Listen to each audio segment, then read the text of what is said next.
November 11th, 2008, 15 years ago, one of the more unique AAA games released for the Xbox 360 and the PS3 by the developers at DICE, the same franchise who gave us, the amazing Battlefield franchise.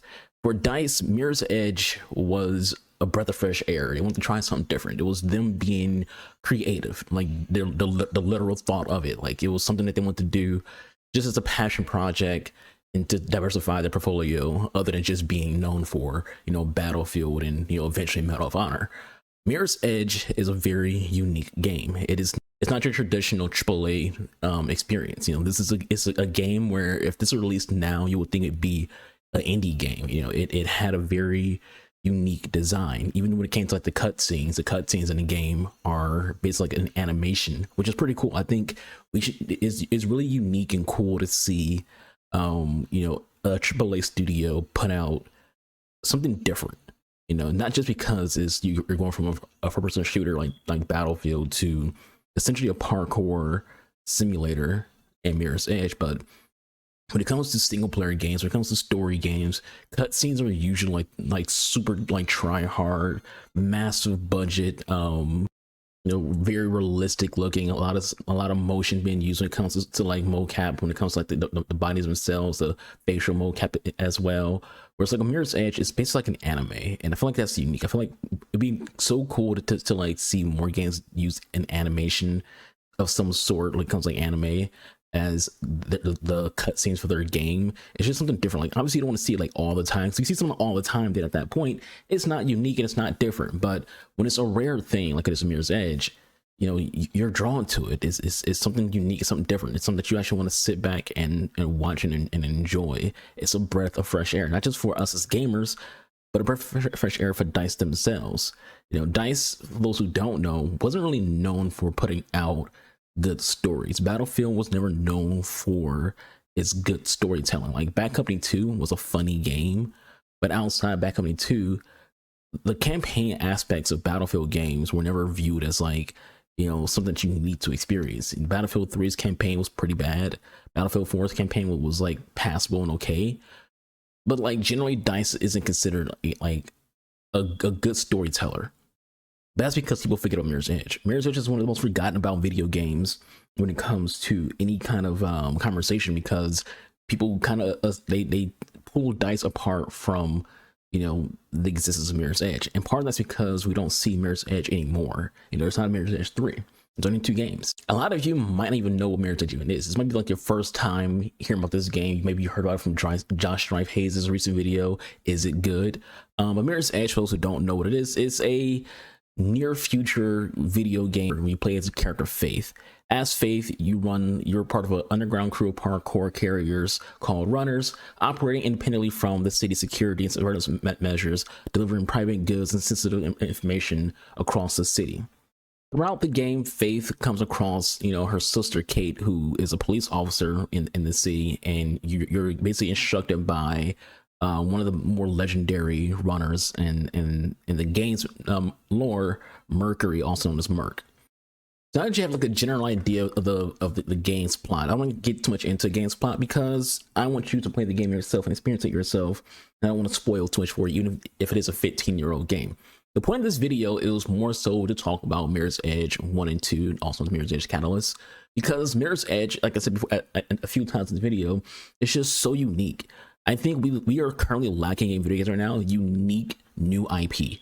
A lot of games right now are just being remastered and remade, and to a certain degree, it's okay to have remakes and remasters, but there's just so many, and we're not seeing anything new. Like we're seeing, a lot of rehashes and nostalgia baiting, like Call of Duty's doing right now. We're not seeing a lot of new. And Mirror's Edge is a reminder that you can have an FPS studio like DICE and allow those to be creative, and they'll put out a gem. Because Mirror's Edge, by all intents and purposes, is a gem. This game was inspired by Casino Royale as well as the Bourne film series. That's what DICE took a lot of lineage from this for the game when it comes to like what inspired it. And when it came down to the senior producer Owen O'Brien, he said the stylistic choice grew out of the gameplay as it allows the player to focus on the runner vision and guidance. It also serves as a health meter because the color becomes less saturated as face starts to take damage. This involved a new lighting solution called Beast that DICE is working on, created by Illuminated Labs. And DICE, again, a lot of what they do has always been about pushing the envelope. DICE was never a developer who just wanted to be stagnant. They always wanted to try something different. When it came to Battlefield 2, they worked on a new engine with that. When it came to Mirror's Edge, it was originally built using Unreal Engine 3 because DICE Frostbite engine was still in the early stages. Frostbite at that point didn't exist yet. Frostbite that we now know of, which is synonymous with a lot of EA titles, because of how good of an engine it was. Wasn't even used on this game because at that point it wasn't ready. But DICE has always tried to like push the limits of what a game can do and what a game can be. And a lot of that shows off the art of video games. And that's what Mirror's Edge is. Mirror's Edge is primarily a game that is pure art. The colors of it, the reds, the blues, the yellows, the whites, like it's all very artistic in the way it looks. And it just shows how artistic video games can be in general. Yes, for the most part, your entire gameplay of the game is just you running around, chapter to chapter doing parkour. But something about it, as simple as it seems, kind of just feels good. It also kind of draws you in, and you're kind of immersed in why Faith is running, and you're immersed in her doing what she needs to do. And you see these cutscenes that are animes, and you're just drawn to it.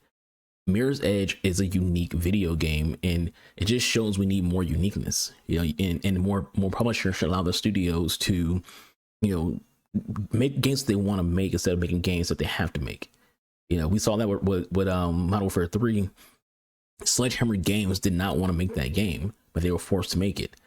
We need to see more publishers be okay with their developers, trying something new, because new could be what makes you a lot of money.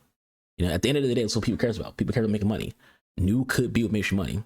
Now, did Mirror's Edge make a massive ton of money? Not really. It sold 3 million copies across all platforms during this release cycle. And that could be considered successful. It could be considered not successful. Review wise, it got a lot of massive reviews, a lot of 9s, a lot of 10s, a lot of 8s, and things like that. I think its lowest score is probably like a 5. And I feel like a lot of that is just people who didn't understand what the games want to be, and they kind of feel like, hey, this would be more than what it was. Because like I said, what you see right now on your screen is what the game's gameplay is. This might not be interesting or intriguing to some people. They might be like, all right, I don't really care about this. You kind of wonder if Catalyst was the last we'd see of the game. We haven't seen a new Mirror's Edge game since Catalyst, and Catalyst came out in 2016. Matter of fact, Catalyst itself was a reboot. Like, a lot of people don't know about Catalyst. It wasn't a sequel. It was a reboot. So speaking of Catalyst, let's talk about Catalyst. Mirror's Edge Catalyst is a more streamlined game. The combat reworked and made better, the parkour more smooth, and with less jank than the original. I didn't mention that in the previous segment, but the original Mirror's Edge game was pretty janky when it came to its parkour. It was a core component of the game, and it was still doable, but it was definitely very clunky and will lead to a lot of frustrating moments that can be associated with DICE just not being as experienced with such a game style as they are FPS titles. Again, they are as well as the Battlefield. As I said before, Catalyst acts as a soft reboot to give an origin story to Faith Connors. Releasing 8 years after the first game, it was confusing to see a game that only had one main entry get a reboot so quickly. But in this case, it does make sense. It's been 8 years. Now, the Frostbite engine at this point is ready to go. Like before, where it was still in development, DICE learned a lot from the first game. They learned their mistakes that they made in the first game. Catalyst could be what its name implies. The cause for Mirror's Edge to become a high standard new IP with many entries. Catalyst, like any game, had a mixed reception. It was praised for its free running, its parkour, its visuals, and overall gameplay, but criticized for its story and combat. Sounds familiar, right? The first game, though unique with how it did cutscenes, was also criticized for its story as well. But as I said before, DICE isn't known for great storytelling outside of the comedy story of Bad Company 2, which I think what worked with that game was it was a story that didn't take itself serious and was a breath of fresh air, as FPS games usually have a very serious tone, campaign, story mode, whereas Battlefield Bad Company 2 was not serious at all. Anyways, though you could use guns in the first game, Mirror's Edge Catalyst removed the option to use guns entirely from the player, which had fans of the franchise kind of split. The goal here was to focus on phase running and parkour movements and quick melee style attacks instead of just defaulting into being, a run-of-the-mill FPS game. According to Sarah Johnson, the senior producer of the game, the combat and fighting features is an extension of the game's movement instead of being a separate set. The plot follows Faith after she's released from prison and meets with fellow runner Icarus, as well as rebel gang leader Noah, who raised Faith after the death of her parents. The unfortunate thing is that they do go away from the anime-like cutscenes and went with a normal, generic cutscene style that you see in video games, which kind of sucks because I really like the uniqueness having the animated scenes. But that isn't to say, that what is here for the cutscenes is bad, because cutscenes are still good. They're still, intriguing and interesting. It immerses me because I'm very invested in the character of Faith. But again, it's just, I like uniqueness, and the first game had a unique style when it came to telling a story, whereas this game is, it's continuation of what I said before. And when it comes to the segment, a streamlining of the game versus the original. The game is more open, though not exactly open world. There is more things to do on the side and, more things to collect. Personally, I don't mind the game's story. It is kind of background noise, and Mirror's Edge, has always just been about its gameplay, its music, and, Faith herself more than anything else.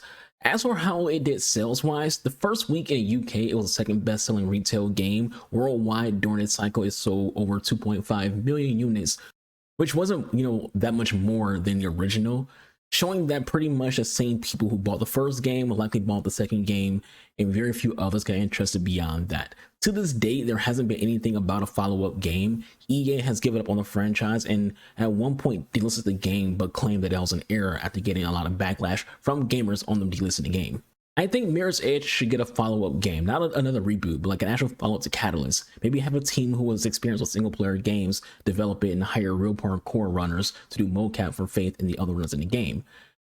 The game has a cult following. EA, who once said single-player games don't sell, has started to come around after the success of Star Wars Jedi Fallen Order, Jedi Survivor, Hogwarts Legacy, and Dead Space Remake. Sure, Immortal of Avium flopped, but a lot of that can be associated with release window and being overpriced for what the game is and its length. Even Ubisoft understood you can't sell a short game at a full price when you release Assassin's Creed Mirage at $20 cheaper than the new standard for AAA video game releases. But this isn't about Immortals of Avium. We have a video on that, so you can check out at the finish this video. Obviously, this video is just a fan of Mirror's Edge and a character Faith who wants to see a return of the game. We just celebrated the 15th anniversary. DICE did put an Easter egg in 2042. I think a joint development between DICE and a single-player focused team could create something magical with this IP. Gamers are waiting for something that isn't a long-standing franchise to come around and capture us. More people play video games now than in 2008 and in 2016. Give Mirror's Edge a chance. It might surprise. So that is going to wrap up today's video. I hope you all enjoyed. If you're someone who played Mirror's Edge, what are your thoughts? Did you enjoy it? Did you dislike it? What are some things that you think they can improve on if they do decide to go back into the IP? As I said, I don't think it should be like another reboot. Stick with Catalyst and what you have with Catalyst and go from there. I do think that for the most part, if you have like these kind of side games for developers to have, again, not being full budget or full, price ranged, then you have a lot of gamers who are like, okay, I have time to slide in, a 20-hour game. I'll buy Mirror's Edge Catalyst 2 or Mirror's Edge, whatever, and that's what you will see. And that's what you see with some other games. People are okay with having shorter games. Just make sure that shorter game matches its price tag at not being $70, and also just being good. It's okay to have a good, game that's short. But yeah, I've been your boy News. I'll catch you guys next one. Y'all stay safe. Be constant. I'll see you when I see you. I'm out of here. Deuces.